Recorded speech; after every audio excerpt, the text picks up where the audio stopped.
오늘 말씀의 제목은 예수님의 기쁨 되겠습니다. 예수님의 기쁨. 부제로는 예수님의 감사 기도. 어떤 일이 여러분에게 기쁨을 가져다 줍니까?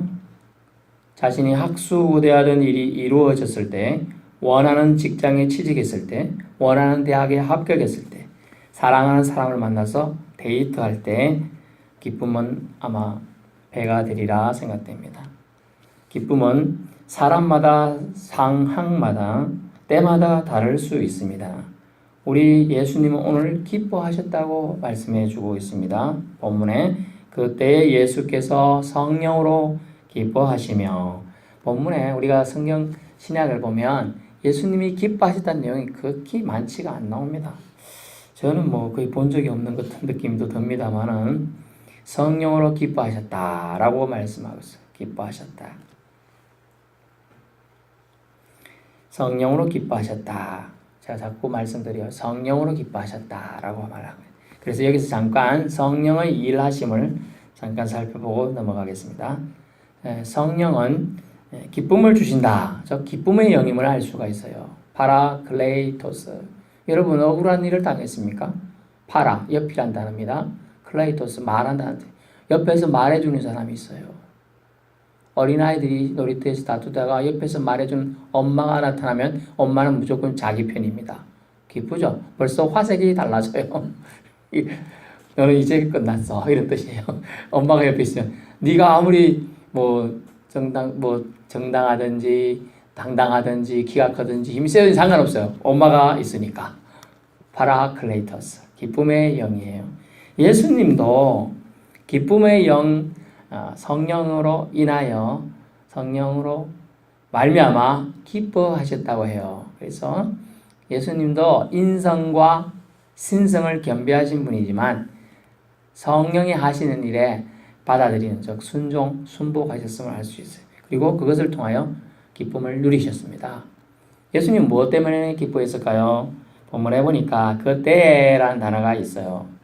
우리가 지난주 기억을 살살 더듬어 보시면 70인이 17절 보면 70인이 기뻐하며 돌아왔어요. 70인은 왜 기뻐하고 돌아왔어요? 자기들이 전도하니까 사탄 마귀의 권세가 묶이며 사람들이 예수도 믿고 복음도 받아들이고 무엇보다도 병자도 낫고요. 또 이런 놀라운 역사가 일어나고 정갈 뱀 밟고 이런 능력도 주님이 주신다고 하고 또 사탄이 하늘에서 번개처럼 이제 추락하고 이런 걸 다 그것에 대한 얘기들 또 귀신도 항복한 역사를 보니까 기뻤어요. 근데 예수님은 뭐라고 했습니까 그때? 그것으로 기뻐하지 말고 너희 이름이 하나님 나라에 기록된 것으로 기뻐해라 라고 말하고 있어요. 인간의 가장 큰 기쁨은 우리 이름이 하늘나라에 기록되는 겁니다. 아멘. 근데 주님의 기쁨은 뭐냐? 우리 자식들은 부모가 이렇게 뭘 해도 잘 안 기쁜 경우 많아요.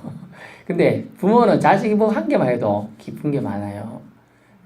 왜냐하면 우리 자녀들이 처음 그런 됐을 때 우리 아들은 진짜 천재인갑다. 벌써 걷다니. 또 4살, 5살 때 한글을 안다. 얘는 확실히 천재야. 이러면서 기뻐합니다.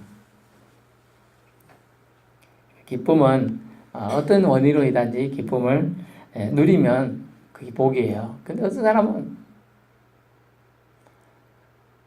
심지어 어느 우리나라 국가대표 어떤 감독은요 나가서 우리나라에서 세계대회 나가가지고 몇 번을 이기고 이렇게 해도 표정이 없어요. 저분은 왜 저리 표정이 없을까요? 이렇게 얘기하는 경우가 있습니다. 성령은 기쁨의 영이라는 거예요. 그래서 성령 받은 사람의 특징은 뭘까요? 기뻐합니다. 성경은 사도 바울이 성령의 사람일까요? 아닐까요? 성령의 사람입니다. 그가 하신 말씀이 기억나는 게 있나요? 기뻐하라 그랬잖아요. 항상 기뻐하라. 빌립보서에 말합니다. 빌립보서는 기쁨의 서신이에요. 기뻐하라. 기쁠 일 있으면 기뻐하라. 이렇게 말한 게 아니고 항상 기뻐하라 그래요. 무시로. 늘. 좋은 일만 있는 게 아닙니다. 슬픈 일도 있어요. 그렇지만 기뻐해야 된다. 여러분, 기독교는 고난의 종교이기도 하지요. 인상 쓰고 있어요. 언제요? 고난의 주일 뭐 이렇게 할 때 그렇습니다. 그런데 기독교는 부활의 종교이기도 하죠. 기뻐해야 되는 거예요. 근데 항상 그분은 얼굴빛이 어두워 막 이러면서 나온단 말이에요. 그래서 하나님께서 우리에게 주신 것은 뭐냐? 우리가 기쁨의 영을 소유한 사람, 즉 예수 그리스도의 영이긴 하지만 기쁨의 영, 즉 성령의 영을 소유하면 기쁨이 일어납니다. 그래서 내가 기쁨이 생활 속에서 보세요. 오늘 기뻐할 일이 별로 없는데 기뻐하고 시작하자. 그래서 옛날 행복전도사, 웃음전도사 하면서 지금은 돌아가셨지만 그걸 전파하면 다녔잖아요. 그래서 뭐 집회할 때나 하하하하 막 웃고 시작하잖아요. 엔돌핀이 도파민이 가면서 막 엄청나게 나온다. 웃으라고 하는 거죠. 주께서 우리에게 말씀하시는 것은 우리가 기쁨의 영에 의해서 기뻐하라 라고. 기쁨의 영에 의한 감동된 사람입니까? 그럼 기뻐해야 한다. 예수님도 기뻐하셨으니까요. 기뻐해야 돼요. 마땅히 우리는 기뻐해야 합니다. 성령께서 하신 사역 또 다른 사역이 하나 있는데 계시의 영이다. 다른 말로 조명의 영이에요. 조명. 우리가 깜깜한 밤에 책을 볼 수 있을까요? 잘 못 봅니다. 옛날에는 반딧불이로 이렇게 모아서 봤다가 하는데 사실 이론적으로 수백 마리 모아도 보일까 말까 합니다. 차라리 달빛 비추면 좀 보일지 몰라도 아주 밝을 때. 제가 말씀드리고자 하는 것은 조명의 영이에요. 우리가 성경을 밤에 볼 수 없는데 조명의 영인 성령이 딱 보여주는 것처럼 낮에 우리가 낮이든 밤이든 말씀을 볼 때 조명의 영이신 성령이 싹 비추어줘야 깨달을 수가 있다는 거예요. 그래서 성령은 계시의 영임을 주님은 말씀해 주고 있어요. 이렇게 말씀합니다. 조명이신 성령께서는 지혜자들이 아니라 어린아이에게 이것을 알려주셨다. 지혜롭고 슬기 있는 자들이 많죠. 당대 지식과 분별력을 가졌다고 말하고 유대 종교 지도자들 그때 대표적으로 말하고 오늘날 우리나라 말하면 아주 독특한 박사들이나 학식 있는 교수님들이나 그 분야의 최고들을 말하고 있죠. 또 종교 지도자들도 있습니다. 종교 지도자. 우리나라도 종교 지도자들이 많잖아요. 그러나 하나님에게 감동되어 처음에는 되었겠지만 지금 부패한 종교 지도자들이 많습니다. 옛날은 지금의 뭘까요? 거울이에요. 거울. 그 옛날 보고 반성하면서 그렇게 하지 말라라고 하는데 그대로 또 하고 있다는 안타까운 현실이. 그래서 역사의 수레바퀴는 오늘도 굴러간다는 말이죠. 역사의 수레바퀴는 오늘도 회전한다. 굴러간다. 본문에 보니까 교만한 자, 유대식 정들은 교만하다고 주님은 보고 계십니다. 그래서 바리새인, 율법교사, 제사장들까지 교만한 자를 주님은 어떻게 하십니까? 물리치시죠. 그리고 어린아이로 대표되는 것은 여기서 꼭 어린아이만 한정한 게 아닙니다. 약한 사람들 말하고 있어요. 고아, 가부, 어린이, 심지어 일반 대중들, 지식층들이 아닌 사람들을 다 말하고 있어요. 그래서 그 사람들이 어린아이들에게는 알려주셨고, 그래서 계시의 영이 아니고서는 그렇게 하지 않는다는 겁니다. 저는 이제 여러분하고 9개월 지났으니까 여러분이 어떤 분이 대충 압니다. 근데 생판 모르는 사람이 와가지고 여러분이 뭐 하는지 어떻게 합니까? 몰라요. 계시의 영은 그걸 다 구분한다는 거예요. 누가요? 성령님은 구분한다는 걸 말씀해 주고 21절 보세요. 지혜롭고 슬기 있는 자들에게는 숨기시고 어린아이에게 나타내심을 감사하나이다. 옳소이다. 이렇게 된 것이 아버지의 뜻이라는 거예요. 이것을 어린 말로 섭리라 그랬죠. 섭리. 주님의 섭리가 있다. 내 아버지께서 모든 것을 내게 주셨으니 아버지 외에는 아들이 누구인지 아는 자가 없고 아들과 또 아들의 소원대로 계시를 받는 자 외에는 아버지가 누구인지 아는 자가 없나이다. 아멘. 무슨 뜻인가 이해 안 되시죠? 그러니까 저와 여러분은 지금 계시를 받았다는 겁니까? 안 받았다는 겁니까? 계시를 받았다는 거예요. 써놨잖아요. 아들과 또 아들의 소원대로 계시를 받는 자 외에는 이 말은 그러니까 받는 자만 아버지가 누구인지를 안다라는 거예요. 그래서 성령의 아니고 여러분 계시의 영을 주시지 않는데 성령의 감동받고 있어요. 여러분들이. 나는 뜨겁게 좀 전에 아까 말씀하시는데 성령의 감동에 따라서 말씀을 잘 전하는 사람도 있고 누구였어요? 아론이죠. 하나님의 영에 감동된 사람은 누구입니까? 모세지요. 근데 그것을 전달해서 잘 전달한 사람은 아론이에요. 또 노래한 사람은요. 미리암이라는 누나예요. 출애굽을 했을 때 출애굽의 그 아름다운 기쁨을 노래로 만들었어요. 미리암이. 그렇습니다. 계시의 영이 여러분에게 있는 거예요. 즉 성령님이 여러분 속에 내주에 계심을 믿으실 수 있기 바랍니다. 믿어야 됩니다. 믿어야 여러분이 성령님께 도움을 구할 수가 있어요. 성령님 저를 주장해 주시고 저를 다스려 주옵소서. 주님이 원하시는 사람으로 다스려 주옵소서. 라고 우리가 요청할 수 있는 겁니다. 계시를 통해 아버지가 누구인지를 알려주신 분은 바로 성령님임을 알 수가 있습니다. 아들의 소원을 실행케 하시는 분이 성령님임을 알 수가 있습니다. 이제 다시 본론으로 돌아가면요. 예수님의 기쁨의 내용이 나오는데 첫째는 약자들을 멸시치 않으셨기 때문에 기뻐했어요. 오히려 약자를 통해 강하게 일하심이 있다는 거예요. 약자를 통해서 강하게. 예를 들어볼까요? 우리 성경을 통해서 예를 들면 뭐가 되겠죠? 약한 자를 통해서 강한 자를 넘어뜨린 자가 있잖아요. 다윗, 소년 다윗. 17세라고 하면요.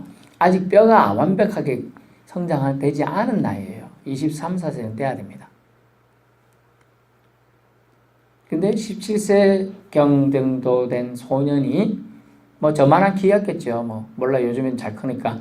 그 옛날엔 더 안 컸다고 봐도 그만한 키가 2m 90 가까이 되는 사람을 넘어뜨릴 수 있나요? 없다니까요. 이론적으로 불가능합니다. 보통은요. 기가 눌려버립니다. 제가 존경하는 목사님 옆에 갔는데 그 사람이 TV에서 볼 때는 키가 얼마 안 커 보였어요. 한 75 정도 될 줄 알았더니 갔더니 180이 넘는 이만큼이 더 있어요. 그냥 가니까 기가 눌리던데. 덩치도 크고 그러니까 아유.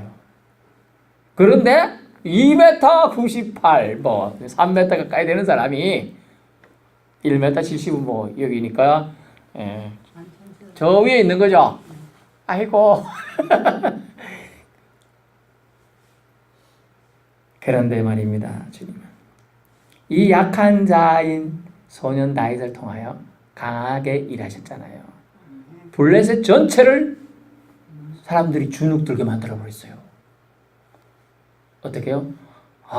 여호와 하나님이 하니까 저 조그마한 애를 저 멀리서는 조그만 애 보입니까? 잘 안 보여요. 사실은 그 대치했던 산에서 바라보면 우리가 보기에는 이게 싸움이 바로 옆에서 이렇게 싸울 것 같지만 저쪽에 있어요. 구렁에 가가지고 대표자가 나와서 저까지 가고 저쪽에서 대표 나와가지고 쳐다보고 있다니까. 처음에는 누가 싸우나 이렇게 하다가 구경하고 있는 거예요. 처음에는 그걸 싸움 구경, 그 다음 불 구경, 뭐 또 구경들이 있더라고요. 그 싸움 하는 걸 보는데 보이지도 않는 애가 쿵쿵쿵 걸어간 사람을 쿵 놓아뜨리더니 발로 밟아서 칼로 그냥 쭉 빼서 이렇게 죽어버린 거죠. 이론적으로는 불가능한 일인데 하나님은 약한 자를 통해서 강하게 일하셨어요. 그러자 블레셋 전체가 마음이 봄눈 녹듯이 녹아버렸어. 강하게 와서 싸워서 이스라엘을 무찌르리라 다 죽이리라 이렇게 나왔는데 녹아버리니까 싸울 의지가 없어요. 그래서 옛날 말이 이런 말이 있어요. 장수 한 명이 졸장부들 졸개들 1000명을 이긴다 그래요. 사실은 장부는요 싸우자 이러는데 그랬더니 뒤로 물러나는 거예요. 칼을 잡을 힘도 없어요. 사실은 강하게 우리가 상상을 해봅시다. 개가 배꼽가 좀 작잖아요. 강아지가 작으니까 그래도 이렇게 서가지고 막 이렇게 하면 조금 이러잖아요. 우리가 어른인데도. 근데 호랑이라고 해가지고 호랑이가 저 앞에서 나갔을 때 응 해버리면 완전히 기절하고 자빠질 사람이 수두룩합니다. 그런데 하나님은 약자를 통해 강하게 일하신다는 것을 예수님이 알고 계셨지만은 약자들을 멸시치 않는 것에 대한 감사를 올리고 있는 겁니다. 숨기시고 어린아이들에게 나타나심을 감사하나이다.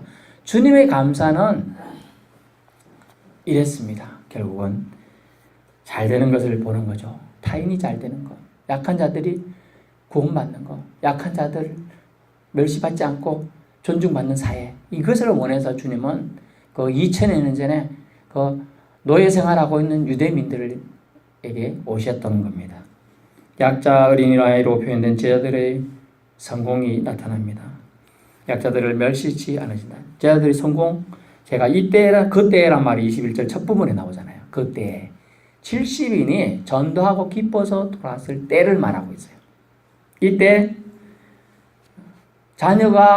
제자들이 전도했는데 전도의 열매를 가지고 온 것 보니까 스승의 기분이 좋겠죠.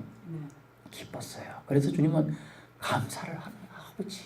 제가 저들을 엉터리로 키웠는지도 모르는데 저들이 가가지고 능력을 행하는 거 보니까 기쁜 거예요. 물론 줄이라 다 했습니다. 제가 뭐라고 그랬죠? 줄이라고 했어요. 그런데 믿음이 있어야지만 그걸 받거든요. 이해가 안 되시지? 제가 여러분 믿음대로 되십시오 했는데 믿음을 받는 사람은 하나님은 구원자입니다. 하나님 여러분의 병을 치료할 겁니다 하고 믿음을 받으면 그거 갖고 하나님을 잡고 기도합니다. 하나님께 요구합니다. 소경 바디메오 얘기 아시잖아요. 디메오의 아들 바디메오가 예수님이 지나가는 소리 듣고 다윗의 자손 예수여 나를 불쌍히 여기소서 하고 부르니까 예수님이 날 눈을 고쳐줄 때는 거 알고 부르니까 예수님이 그래 뭐 해줄까? 이렇게 하고 예수님이 발걸음을 멈추면서 기도 응답을 하시는 거예요. 그러려면요 우리가 필요한 것은 믿음이죠. 그 믿음을 주님이 주신다는 것까지도 믿어야 돼요.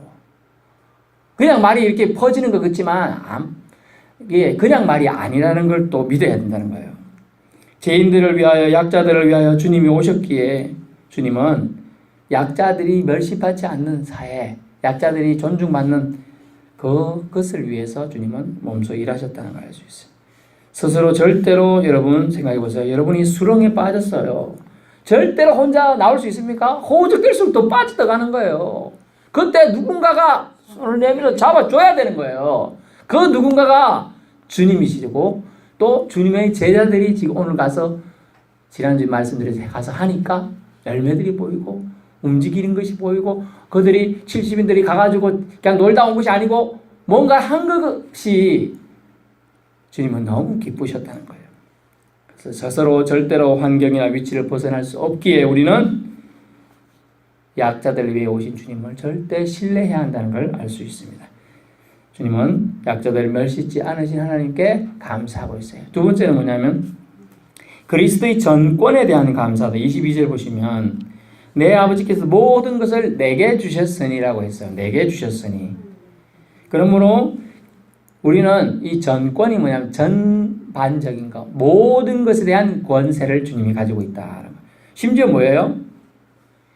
아들과 아들이 소원될 계시를 받는 자 외에는 알 수 없다 그랬으니까 아들이 그들의 영혼의 생명까지 지고 있다는 걸 말하고 있는 거예요. 이해되십니까? 영혼을 아들이 계시해 주지 않으면 그 사람들이 하나님을 알 수 없어요.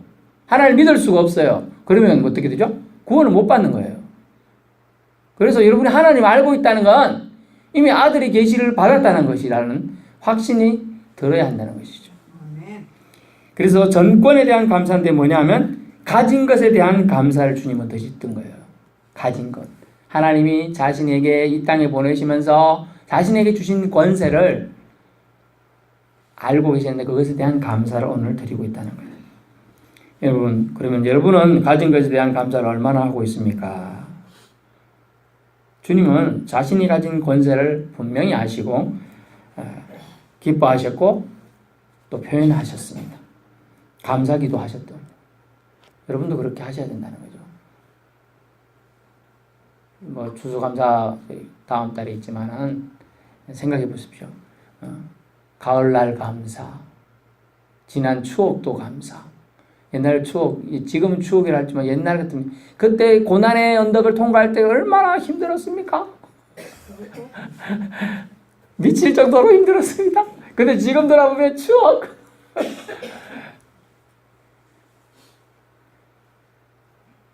그래서 우리가 가진 것에 대한 감사를 오늘 주님을 통하여 해야 함을 알 수가 있습니다.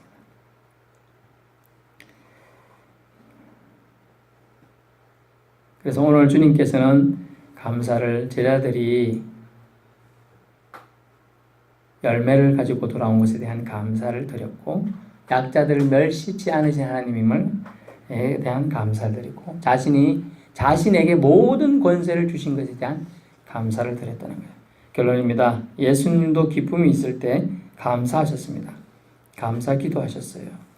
우리도 감사를 잊지 말아야 될 줄로 믿습니다. 감사는요, 결국은 하늘 문을 열은 아주 중요한 계기가 돼요. 하나님의 뜻을 알 수 있는 가장 중요한 방법은 먼저 감사. 그 정도까지 가는 게 최고의 수준의 믿음에 도달하는 겁니다. 먼저 감사 어렵습니다. 1만 번의 기도에 응답을 받았다고 한 사람 뮬러 목사님께서는 먼저 감사를 많이 하셨죠. 그 아들 수천 명 먹여야 되는데 먼저 감사해서 양식을 주심을 감사합니다. 아무것도 없는데 기도부터 했어요. 싹 해서 뭘 그 채워주죠. 하나님이 만나게 되는 거예요. 우리는 주신 것에 대한 것도 잘 힘들잖아요. 근데 주실 것에 대한 감사도 할 수 있어야 돼요. 주실 것. 미래를 보는 안목이 필요합니다. 우리 지역적인 거, 지금 한 장 보이는 종이 한 장에 대한 그것만 생각하지 마시고요. 이 종이를 통하여 하나님 주실 능력을 기대해야 돼요. 그래서 멀리를 바라볼 수, 주께서 말씀하시길 아브라함에게 너 동서남북을 바라보라 라고 말했어요. 밤에 나가서 바라보면 뭐 볼 게 있어요. 깜깜한데. 별 보이지? 네. 저 수많은 별들보다 더 많은 후손들이 있을 거야. 그리고 너를 아브라함이라고 하고 아버지라고 조상이라고 말할 사람들이 나올 거라는 걸. 그때 자신에게는 후손이 없었을 때예요. 75세 때니까요. 100세에 아브라함이 이삭을 낳는데 25년 전에. 여러분, 믿음은 우리가 믿고 싶은 걸 믿는 게 아니에요. 주님이 우리에게 주시고자 하는 걸 믿는 거예요. 그게 믿음이에요. 그래서 히브리서 기자는 보이는 것이 아니고 나타난 것은 보이는 것에 의해 지어진 것이 아니라고 그랬어요. 믿음은 보이지 않는 것들의 실상이니라. 실체 형상이라는 거예요. 믿음은. 그래서 하나님을 믿는 저와 여러분은 아주 대단하신 거예요. 위대하신 거예요. 사실 보이지 않는 분을 믿고 있으니까요. 그 세상 사람들은 보이는 형상 만들어 놓고 믿으려고 막 하는 거예요. 우리는 보이지 않는 하나님, 위대하신 하나님을 믿고 있습니다. 예수님도 오늘 기뻐하셨습니다. 우리가 기쁨이 자꾸 잃어가고 있어요. 우린 참을 자 많다. 또 사람이 너무 해프다 이렇게 해가지고 막 기쁨을 표현하지 않는 경향이 있는데, 특히 경상도 분은 강한데 표현해야 되고요. 감사하고 기뻐해야 돼요. 왜 현재를 기뻐 안 해요? 현재가 중요하다니까요. 과거 이미 지나갔으니 잊어버리시고 미래 아직 오지 않았으니 움켜잡을 수 없고 현재는 우리가 잡고 즐길 수 있는 거예요. 즐긴다는 것이 쾌락을 뜻하는 게 아니에요. 주님이 주신 기쁨의 영이, 계시의 영이, 성령님이 여러분 안에 있다면 기쁨을 누려야 돼요. 기쁨을 누리는 저와 여러분 되시기를 축원합니다.